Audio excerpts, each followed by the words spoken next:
Channel को subscribe करें और नए पोस्ट पाने के लिए बेल आइकन दबाएं। गुरु गोरखनाथ की कृपा से दुर्लभ साधनाएं अब सीधे आपके पास। हर माह नए मंत्र, नई सिद्धि। चैनल मेंबर बने आज ही। मंत्र तंत्र यंत्र चैनल में आप सभी का स्वागत है। साधकों, आज मैं आपके सामने एक ऐसा प्रयोग लेकर आया हूँ जिसे सुनकर आप सोचेंगे कि यह मुझे पहले क्यों नहीं पता था। हम सब जीवन में कुछ न कुछ चाहते हैं। कोई धन चाहता है, कोई सुख चाहता है, कोई व्यापार में उन्नति चाहता है, कोई घर में शांति चाहता है, लेकिन हमारी इच्छाएं कभी खत्म नहीं होती। एक पूरी होती है तो दूसरी सामने आ जाती है। इसीलिए इस प्रयोग का नाम है अनंत अभिलाषा पूर्ति प्रयोग। यह मंत्र सभी मंत्रों में श्रेष्ठ माना गया है। इसमें एक साथ दो शक्तियां जागती हैं, मां लक्ष्मी और गणपति। श्रीम का बीज श्री सूक्त से आया है, जो ऋग्वेद की उस परंपरा से है जहां लक्ष्मी को अन्न, धन और जीवन की समृद्धि का स्तोत्र माना गया है। ग्लोम गणेश का वह तांत्रिक बीज है जो अथर्व शीर्ष परंपरा से आया है, जो हर विघ्न को काटता है और सिद्धि का मार्ग खोलता है। यह कोई साधारण मंत्र नहीं है, यह गुरु शिष्य परंपरा में जीवित रहा है, तांत्रिक साधना की उस धारा में जो किसी किताब में पूरी नहीं मिलती। अब बात करते हैं इस प्रयोग की विधि की। यह साधना आप किसी भी शुक्रवार से शुरू कर सकते हैं। साधना से पहले स्नान करें और पीले या लाल वस्त्र धारण करें।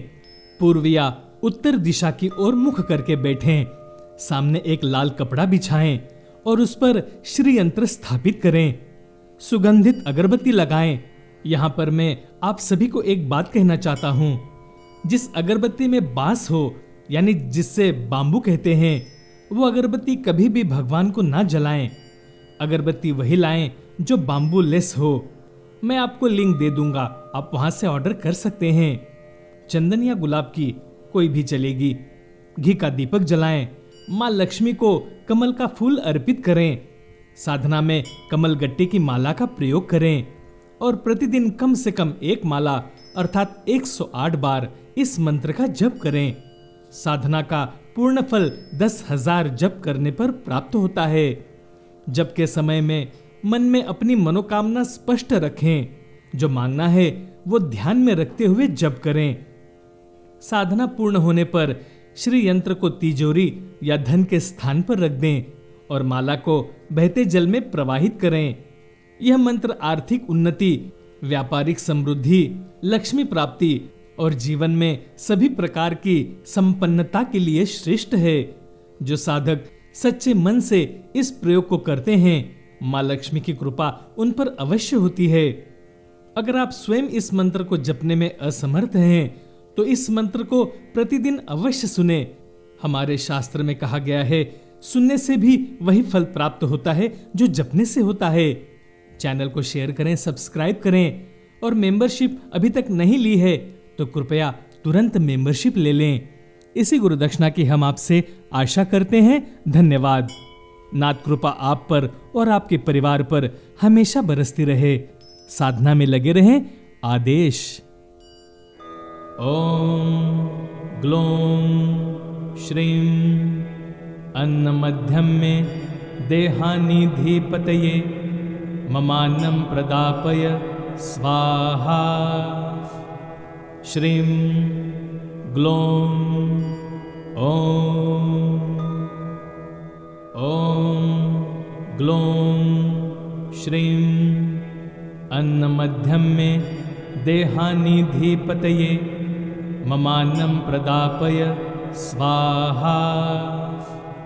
श्रीं ग्लों ॐ ग्लों श्रीं अन्न मध्यम में देहानिधिपतये ममान्नं प्रदापय स्वाहा। श्रीं ग्लों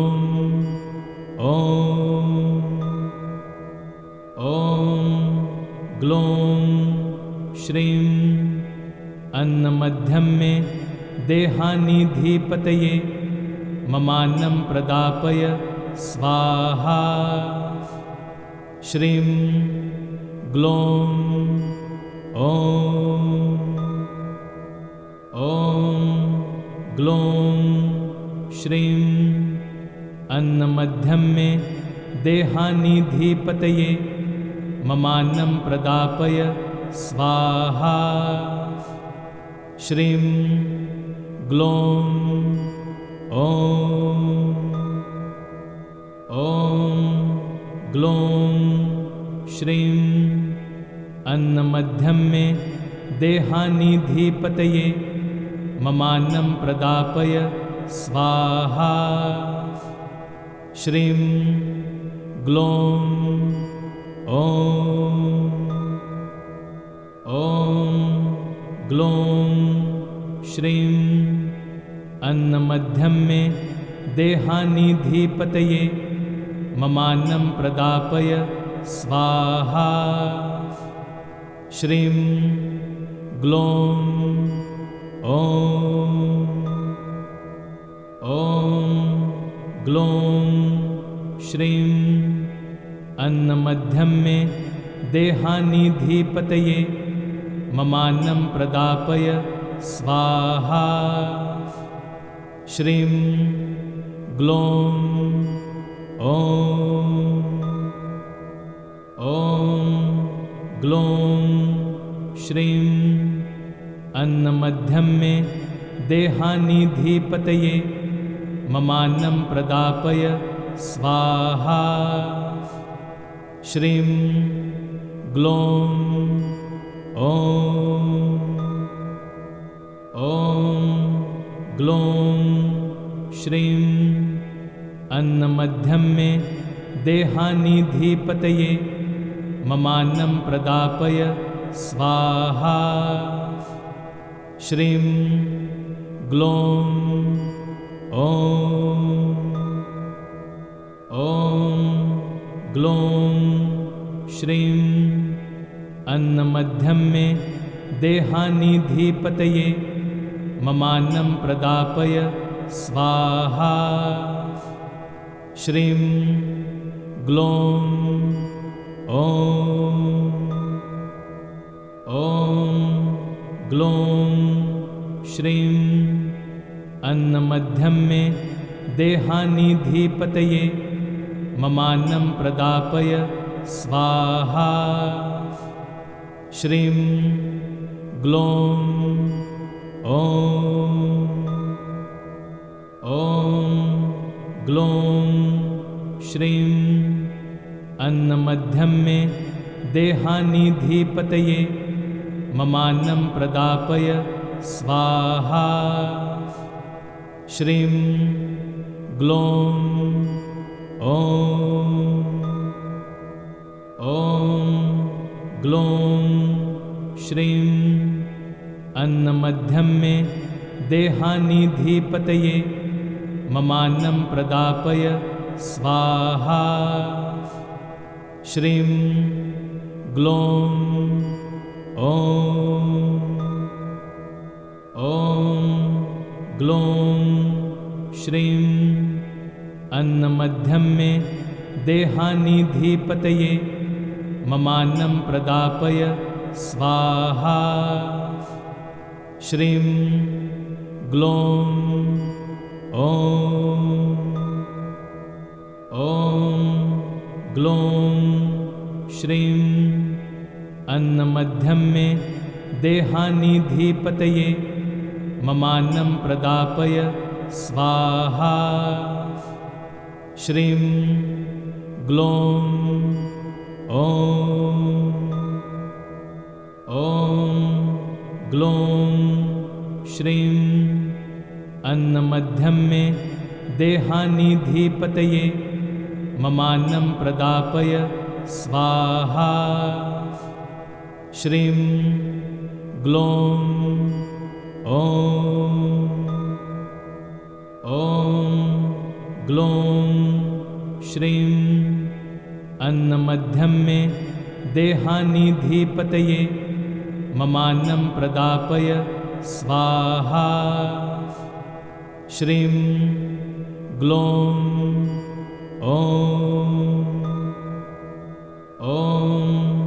ग्लों श्रीं अन्नमध्यम में देहानिधिपतये ममान्नं प्रदापय स्वाहा। श्रीं ग्लों ॐ ग्लों श्रीं अन्नमध्यम में देहानिधिपतये ममान्नं प्रदापय स्वाहा। श्रीं ग्लों ॐ ग्लों श्रीं अन्नमध्यम में देहानिधिपतये ममान्नं प्रदापय स्वाहा। श्रीं ग्लों ॐ ग्लों श्रीं अन्नमध्यम में देहानिधिपतये ममान्नं प्रदापय स्वाहा। श्रीं ग्लों ॐ ग्लों श्रीं अन्नमध्यम में देहानिधिपतये ममान्नं प्रदापय स्वाहा। श्रीं ग्लों ॐ ग्लों श्रीं अन्नमध्यम में देहानिधिपतये ममान्नं प्रदापय स्वाहा। श्रीं ग्लों ॐ ग्लों श्रीं अन्नमध्यम में देहानिधिपतये ममान्नं प्रदापय स्वाहा। श्रीं ग्लों ॐ ग्लों श्रीं अन्नमध्यम में देहानिधिपतये ममान्नं प्रदापय स्वाहा। श्रीं ग्लों ॐ ग्लों श्रीं अन्नमध्यम में देहानिधिपतये ममान्नं प्रदापय स्वाहा। श्रीं ग्लों ॐ ग्लों श्रीं अन्नमध्यम में देहानिधिपतये ममान्नं प्रदापय स्वाहा। श्रीं ग्लों ॐ ग्लों श्रीं अन्नमध्यम में देहानिधिपतये ममान्नं प्रदापय स्वाहा। श्रीं ग्लों ॐ ग्लों श्रीं अन्नमध्यम में देहानिधिपतये ममान्नं प्रदापय स्वाहा। श्रीं ग्लों ॐ ग्लों श्रीं अन्नमध्यम में देहानिधिपतये ममान्नं प्रदापय स्वाहा। श्रीं ग्लों ॐ ग्लों श्रीं अन्नमध्यम में देहानिधिपतये ममान्नं प्रदापय स्वाहा। श्रीं ग्लों ॐ ग्लों श्रीं अन्नमध्यम में देहानिधिपतये ममान्नं प्रदापय स्वाहा। श्रीं ग्लौं ॐ ग्लौं श्रीं अन्नमध्यम में देहानिधिपतये ममान्नं प्रदापय स्वाहा। श्रीं ग्लौं ॐ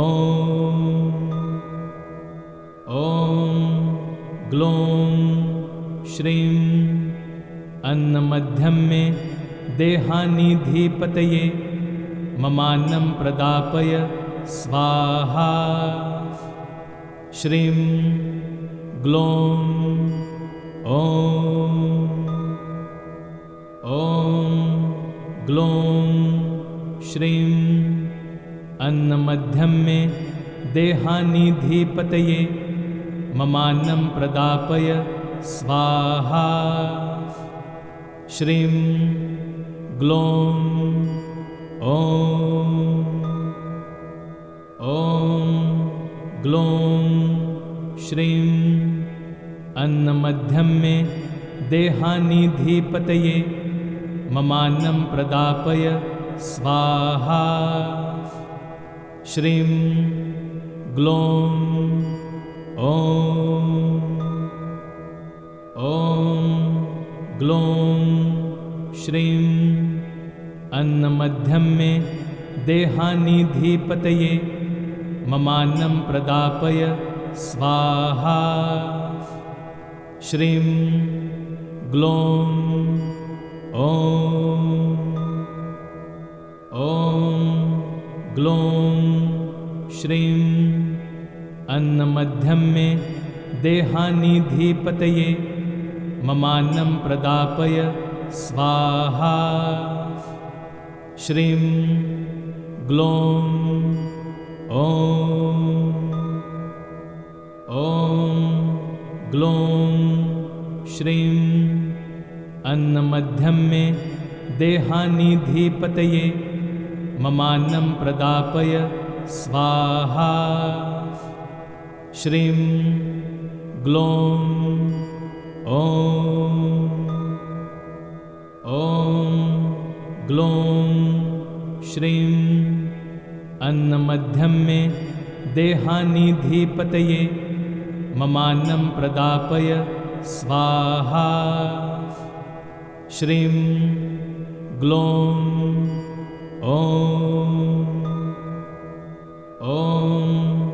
ग्लौं श्रीं अन्नमध्यम में देहानिधिपतये ममान्नं प्रदापय स्वाहा। श्रीं ग्लौं ॐ ग्लौं श्रीं अन्नमध्यम में देहानिधिपतये ममान्नं प्रदापय स्वाहा। श्रीं ग्लौं ॐ ग्लौं श्रीं अन्नमध्यम में देहानिधिपतये ममान्नं प्रदापय स्वाहा। श्रीं ग्लौं ॐ ग्लौं श्रीं अन्नमध्यम में देहानिधिपतये ममान्नं प्रदापय स्वाहा। श्रीं ग्लौं ॐ ग्लौं श्रीं अन्नमध्यम में देहानिधिपतये ममान्नं प्रदापय स्वाहा। श्रीं ग्लौं ॐ ग्लौं श्रीं अन्नमध्यम में देहानिधिपतये ममान्नं प्रदापय स्वाहा। श्रीं ग्लौं ॐ ग्लौं श्रीं अन्नमध्यम में देहानिधिपतये ममान्नं प्रदापय स्वाहा। श्रीं ग्लौं ॐ ग्लौं श्रीं अन्नमध्यम में देहानिधिपतये ममान्नं प्रदापय स्वाहा। श्रीं ग्लौं ॐ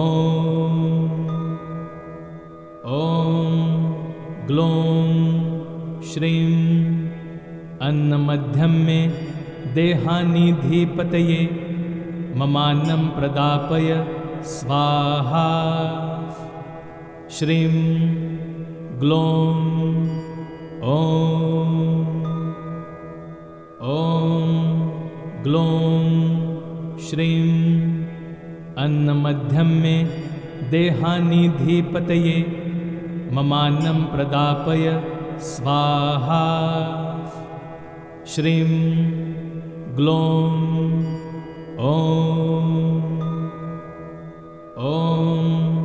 ग्लौं श्रीं अन्नमध्यम में देहानिधिपतये ममान्नं प्रदापय स्वाहा। श्रीं ग्लौं ॐ ग्लौं श्रीं अन्नमध्यम में देहानिधिपतये ममान्नं प्रदापय स्वाहा। श्रीं ग्लौं ॐ ग्लौं श्रीं अन्नमध्यम में देहानिधिपतये ममान्नं प्रदापय स्वाहा। श्रीं ग्लौं ॐ ग्लौं श्रीं अन्नमध्यम में देहानिधिपतये ममान्नं प्रदापय स्वाहा। श्रीं ग्लौं ॐ ग्लौं श्रीं अन्नमध्यम में देहानिधिपतये ममान्नं प्रदापय स्वाहा। श्रीं ग्लौं ॐ ग्लौं श्रीं अन्नमध्यम में देहानिधिपतये ममान्नं प्रदापय स्वाहा।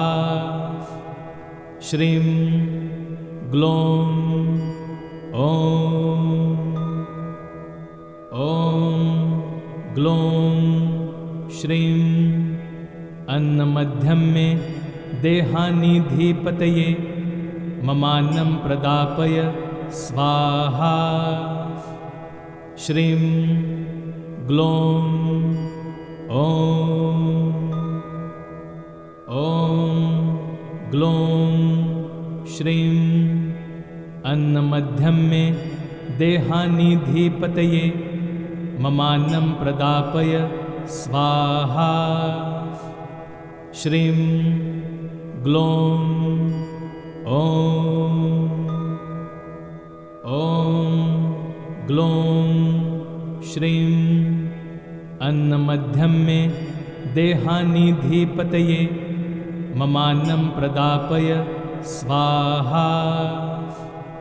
श्रीं ग्लौं ॐ ग्लौं श्रीं अन्नमध्यम में देहानिधिपतये ममान्नं प्रदापय स्वाहा। श्रीं ग्लौं ॐ ग्लौं श्रीं अन्नमध्यं मे देहानिधिपतये ममान्नं प्रदापय स्वाहा। श्रीं ग्लौं ॐ ग्लौं श्रीं अन्नमध्यं मे देहानिधिपतये ममान्नं प्रदापय स्वाहा। श्रीं ग्लौं ॐ ग्लौं श्रीं अन्नमध्यं मे देहानिधिपतये ममान्नं प्रदापय स्वाहा। श्रीं ग्लौं ॐ ग्लौं श्रीं अन्नमध्यं मे देहानिधिपतये ममान्नं प्रदापय स्वाहा। श्रीं ग्लौं ॐ ग्लौं श्रीं अन्नमध्यं मे देहानिधिपतये ममान्नं प्रदापय स्वाहा। श्रीं ग्लौं ॐ ग्लौं श्रीं अन्नमध्यं मे देहानिधिपतये ममान्नं प्रदापय स्वाहा। श्रीं ग्लौं ॐ ग्लौं श्रीं अन्नमध्यं मे देहानिधिपतये ममान्नं प्रदापय स्वाहा। श्रीं ग्लौं ॐ ग्लौं श्रीं अन्नमध्यं मे देहानिधिपतये ममान्नं प्रदापय स्वाहा। श्रीं ग्लौं ॐ ग्लौं श्रीं अन्नमध्यं मे देहानिधिपतये ममान्नं प्रदापय स्वाहा। श्रीं ग्लौं ॐ ग्लौं श्रीं अन्नमध्यं मे देहानिधिपतये ममान्नं प्रदापय स्वाहा। श्रीं ग्लौं ॐ ग्लौं श्रीं अन्नमध्यं मे देहानिधिपतये ममान्नं प्रदापय स्वाहा। श्रीं ग्लौं ॐ ग्लौं श्रीं अन्नमध्यं मे देहानिधिपतये ममान्नं प्रदापय स्वाहा। श्रीं ग्लौं ॐ ग्लौं श्रीं अन्नमध्यं मे देहानिधिपतये ममान्नं प्रदापय स्वाहा। श्रीं ग्लौं ॐ ग्लौं श्रीं अन्नमध्यं मे देहानिधिपतये ममान्नं प्रदापय स्वाहा। श्रीं ग्लौं ॐ ग्लौं श्रीं अन्नमध्यं मे देहानिधिपतये ममान्नं प्रदापय स्वाहा। श्रीं ग्लौं ॐ ग्लौं श्रीं अन्नमध्यं मे देहानिधिपतये ममान्नं प्रदापय स्वाहा। श्रीं ग्लौं ॐ ग्लौं श्रीं अन्नमध्यं मे देहानिधिपतये ममान्नं प्रदापय स्वाहा। श्रीं ग्लौं ॐ ग्लौं श्रीं अन्नमध्यं मे देहानिधिपतये ममान्नं प्रदापय स्वाहा। श्रीं ग्लौं ॐ ग्लौं श्रीं अन्नमध्यं मे देहानिधिपतये ममान्नं प्रदापय स्वाहा। श्रीं ग्लौं ॐ ग्लौं श्रीं अन्नमध्यं मे देहानिधिपतये ममान्नं प्रदापय स्वाहा। श्रीं ग्लौं ॐ ग्लौं श्रीं अन्नमध्यं मे देहानिधिपतये ममान्नं प्रदापय स्वाहा। श्रीं ग्लौं ॐ ग्लौं श्रीं अन्नमध्यं मे देहानिधिपतये ममान्नं प्रदापय स्वाहा। श्रीं ग्लौं ॐ ग्लौं श्रीं अन्नमध्यं मे देहानिधिपतये ममान्नं प्रदापय स्वाहा। श्रीं ग्लौं ॐ ग्लौं श्रीं अन्नमध्यं मे देहानिधिपतये ममान्नं प्रदापय स्वाहा। श्रीं ग्लौं ॐ ग्लौं श्रीं अन्नमध्यं मे देहानिधिपतये ममान्नं प्रदापय स्वाहा। श्रीं ग्लौं ॐ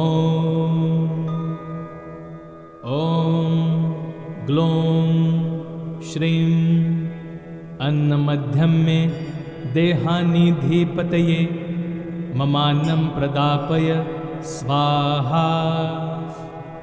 श्रीं ग्लौं ॐ ग्लौं श्रीं अन्नमध्यं मे देहानिधिपतये ममान्नं प्रदापय स्वाहा। श्रीं ग्लौं ॐ ग्लौं श्रीं अन्नमध्यं मे देहानिधिपतये ममान्नं प्रदापय स्वाहा। श्रीं ग्लौं ॐ ग्लौं श्रीं अन्नमध्यं मे देहानिधिपतये ममान्नं प्रदापय स्वाहा। श्रीं ग्लौं ॐ ग्लौं श्रीं अन्नमध्यम में देहानिधिपतये ममान्नं प्रदापय स्वाहा। श्रीं ग्लौं ॐ ग्लौं श्रीं अन्नमध्यम में देहानिधिपतये ममान्नं प्रदापय स्वाहा। श्रीं ग्लौं ॐ ग्लौं श्रीं अन्नमध्यम में देहानिधिपतये ममान्नं प्रदापय स्वाहा। श्रीं ग्लौं ॐ ग्लौं श्रीं अन्नमध्यम में देहानिधिपतये ममान्नं प्रदापय स्वाहा। श्रीं ग्लौं ॐ ग्लौं श्रीं अन्नमध्यम में देहानिधिपतये ममान्नं प्रदापय स्वाहा। श्रीं ग्लौं ॐ ग्लौं श्रीं अन्नमध्यम में देहानिधिपतये ममान्नं प्रदापय स्वाहा। श्रीं ग्लौं ॐ ग्लौं श्रीं अन्नमध्यम में देहानिधिपतये ममान्नं प्रदापय स्वाहा। श्रीं ग्लौं ॐ ग्लौं श्रीं अन्नमध्यम में देहानिधिपतये ममान्नं प्रदापय स्वाहा। श्रीं ग्लौं ॐ ग्लौं श्रीं अन्नमध्यम में देहानिधिपतये ममान्नं प्रदापय स्वाहा। श्रीं ग्लौं ॐ ग्लौं श्रीं अन्नमध्यम में देहानिधिपतये ममान्नं प्रदापय स्वाहा। श्रीं ग्लौं ॐ ग्लौं श्रीं अन्नमध्यम में देहानिधिपतये ममान्नं प्रदापय स्वाहा। श्रीं ग्लौं ॐ ग्लौं श्रीं अन्नमध्यम में देहानिधिपतये ममान्नं प्रदापय स्वाहा। श्रीं ग्लौं ॐ ग्लौं श्रीं अन्नमध्यम में देहानिधिपतये ममान्नं प्रदापय स्वाहा। श्रीं ग्लौं